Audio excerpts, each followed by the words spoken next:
guys, welcome back to part 2 of the Funko review.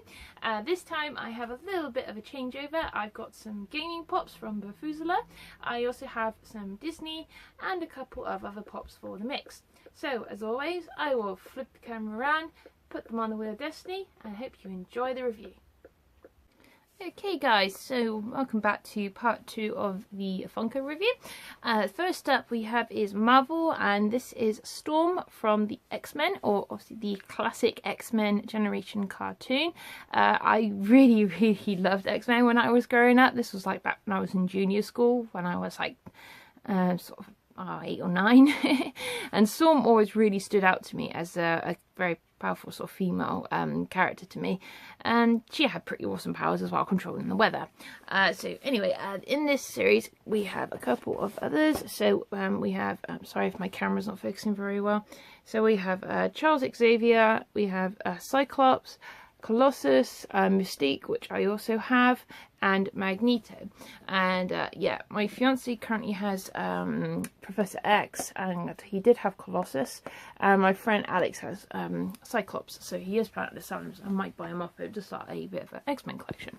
So as you can see, Storm is pretty badass with her standard sort of flying cape sort of wings, and really clear, like, nice decals for the X-Men logos, and I love her earrings. Her earrings are pretty badass. They've done a fairly good paint job on this pop. It obviously is just a lot of standard plain white and yellow, but I think it really stands out. There is a little bit of a dirty mark from glue on the back of her hair, but obviously, well, she's going to be faced around in the view of my collection. I'm not going to moan too much. So that is number 59 of the X-Men series. Okay, so sticking in with comic book franchises, we move on from Marvel to DC. This is the DC Bombshells range. I have just started recently collecting this. At the minute, I only have Harley and Katana. But I was at Desco's the other day, and I saw that they had the Batgirl pop, and it was on offer, so I thought I'd grab it. Batgirl is pretty neat, and the only pink niggle at the minute is just that she's got a little bit of a scratch on her head. But again, unless you're looking really close, you can't really notice it. In this series there is also as well the Joker with Kisses, which I also have, and there is a black and white chase variant, and obviously there are black and white versions of the rest, but I'm not really heavily fussed about that. The only one I need now out of the collection is Wonder Woman. I have seen her around in HMV, but as always, they want really silly prices for their pops, which I don't really want to pay. But back to the actual pop herself. So obviously Batgirl is pretty cool, looking a bit like a sort of mad pilot. I love the goggles; they really stand out. My only dig was she could have had some hair like flowing out the back of the sides of the cowl, but meh, it's designed. But she does have a ponytail, so that's pretty nice. She has a little cute backpack, and the detailing on her bootlaces are really well done, because normally they sort of just blob them on, and the detailing on her utility belt, that's what I should say, is pretty nice. And there's a little bit of a mispaint on the chest area, just on her little bodice part, but meh, it's still a really nice pop. So that is number 168 of the Siren series, or Batgirl I should say. Okay, moving on to something slightly different. We're going a little bit Disney now. I saw this in my local pop shop last week, and they had 3 for $30 on offer at the moment, and I've been after this pop for quite some time actually, because I've gotten into the sort of new Disney live action a bit, and I watched Cinderella on Netflix a couple months ago. I wasn't sure I'd like it, but it was actually surprisingly very good. The costumes were great, the sets were amazing, the actors were really good. There was a few little twerks in the story sort of changed, but it actually made more sense. But anyway, this is 139 from live action Cinderella, and this is Gus Gus in the slipper. I'm surprised they actually made a Gus Gus, because he wasn't overly a lot in the film. He was in like a couple of scenes, but obviously this is him in Cinderella's glass slipper, and there is some very nice detailing. I do love like the sort of diamond sort of look that they've done. There, you can see one or two like mold marks, but obviously that's going to be understandable where it's clear. Gus Gus is pretty much glued into the actual shoe as well. She can't take him out. And I love the little gold butterfly on the front, because obviously butterflies were a big motif on Cinderella's dress in the film. Also, they're all around her top, and she had butterflies in her hair, and they're all around the skirt. And oh my god, that dress was just beautiful. I can understand why so many people cosplayed it. So yeah, it is a really nice pop. The actual mouse itself was meant to look like real in the film, but they've made it chibi, but that's understandable because it looks so much more cuter. And there aren't a lot in this series. It's just pretty much just Gus and normal Cinderella in her dress. Obviously, I think they were a bit wary of making a lot of pops that people wouldn't want, and if the film didn't really do much, because I think this was the first live action film they did, or it might have been just after Maleficent actually. But yeah, anyway, still, it's a really cute little pop, and it'll go well in my collection. So that is Gus. Alright, changing over from Disney to anime, and this is number 99 from the One Piece series. Again, I got this in my local pop shop when I got Gus, and this is Tony Chopper, or Tony Chopper, I should say. If you haven't watched One Piece, where have you been? One Piece is a thoroughly enjoyable anime series. I only really sort of found out about One Piece when it came to the UK years ago, when it was on Cartoon Network. And yes, I know, it was the infamous 4Kids dub, and this was back when I didn't really care. Any anime was good anime to me. And the voice cast wasn't great, and obviously there was a lot of editing issues, a lot of censorship, especially on guns and blood and drinks and things. Which, it's a bit odd, because One Piece is a lot more serious. It's not really for kids, I'd say, but yeah, they did it anyway. And but Funimation came back, and they did a really good dub, and they made it all uncensored and made One Piece what it was, and it is a lot of fun. I haven't really caught up since then, but I really need to, because Christ, there's like God knows how many movies and anime episodes of this now. Excuse me. But in this franchise, there's only 4 pops. So we've got Monkey D. Luffy, obviously the main character of the show. I will be getting him as a pop in a few months' time from my good buddy Ruben on TVI 6. There's Portugas Ace, who's Luffy's brother, and Trafalgar Law, who's appeared, I think he appeared in the 6th or 7th season, I'm not too sure.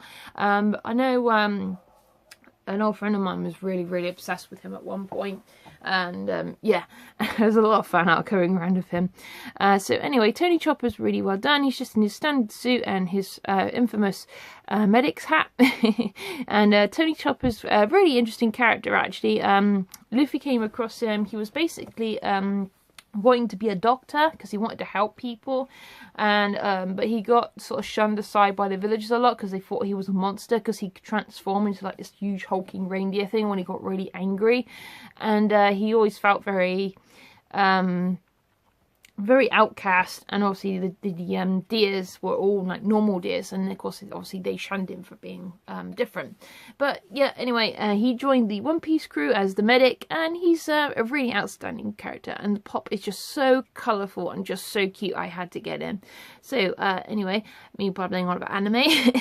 That is number 99 from the One Piece series. Okay, so going from anime to gaming, and this is number 52 of the Fallout series, and this is the Deathclaw. I've been after the Deathclaw for quite some time now, and luckily Adam managed to get me one from one of his buddies who was selling his pot collection, and gave him to me as a little present, which was pretty cool of him. So I have a majority of this. The only one I need is the Feral Ghoul now to complete this series. There is a glow-in-the-dark version of the ghoul, or the glowing one ghoul. I'm not overly fussed about it, and it is very pricey as a pop, so I'm going to leave it. But anyway, back to the Deathclaw, who I have dubbed Fluffy. And yeah, this is a really nice pop. I do like the weather, well, not really weathering, but texturing that they've done to the ghoul. They've done like use like a weathering sort of like ink or oil over it to give it like that really grubby, like scaly look, and I kind of like it. They've done a lot of, like, speckling on the spikes, and they've done a lot of different colour variations on the tail, so it looks a lot more interesting rather than being one plain pop colour. It makes it really stand out more. So yeah, I just love it. The pose is obviously standard from the character. I've only ever come across 1 or 2 of these in the game. Obviously you do come across one at the beginning of the game of Fallout 3 anyway to test out the power armor, but the only other time I've come across sort of free death claws or morphs when I went into the radioactive part at the bottom of the map, and like 5 of them ganged up on me and I pretty much got slaughtered in seconds, and my power armor ran out of power and I couldn't move and I couldn't get out the suit because I died of radiation poisoning. So yeah, that was a fun gameplay. So yeah, I do need 1 or 2 more from the second wave of the Fallout, and then I will pretty much be done for that collection. So that is number 52 of the Deathclaw. And sticking with Bafusela, this is a really cool pop. I did actually buy this one from my friend Kat a couple of years ago for Christmas, but at the time I didn't have enough money for another one, but I managed to get this from Adam. He lovingly gave this to me for our anniversary of being together, because we've been dating. We usually celebrated our dating anniversary of when we got together, but now we're engaged. We only celebrate our anniversary in October, but he was sweet enough to buy me this as a lovely little present, so I was very grateful. The Devil Warrior is a really nice detailed pop. There isn't many in this series. This was the Elder Scrolls series, as there's only Dovahkiin, Alduin the dragon, and this one. And yeah, I'm just a sucker for armor. I do like watching like Lord of the Rings and The Hobbit and admiring all the armor and detailing and stuff. I'm just a bit of a geek like that. But yeah, there's very nice color variations between the grey, the black and the red. I love the helmet and the axes. I would have preferred it if they made it silver rather than the same color as the armor itself. I think it would have made a bit of a contrast change. And yeah, the back of the armor, as you can see, is a really nice design. So yeah, if I could cosplay this, I would, but yeah, my cosplay skills don't quite go up to armor just yet. I literally just managed to piece together a Sin cosplay, and yeah, even that fell apart, unfortunately. So yeah, that is number 59 of the Skyrim set, the Deldrick Warrior. Okay guys, so that was part 2 of the Funko review. So as always, I hope you did enjoy the review, even though I do prattle on sometimes. But yeah, anyway, I will be doing some Loot Crate reviews shortly. So I will have Loot Gaming and I will have Loot Anime, and in a couple of weeks time hopefully I will have my Yume Twins box.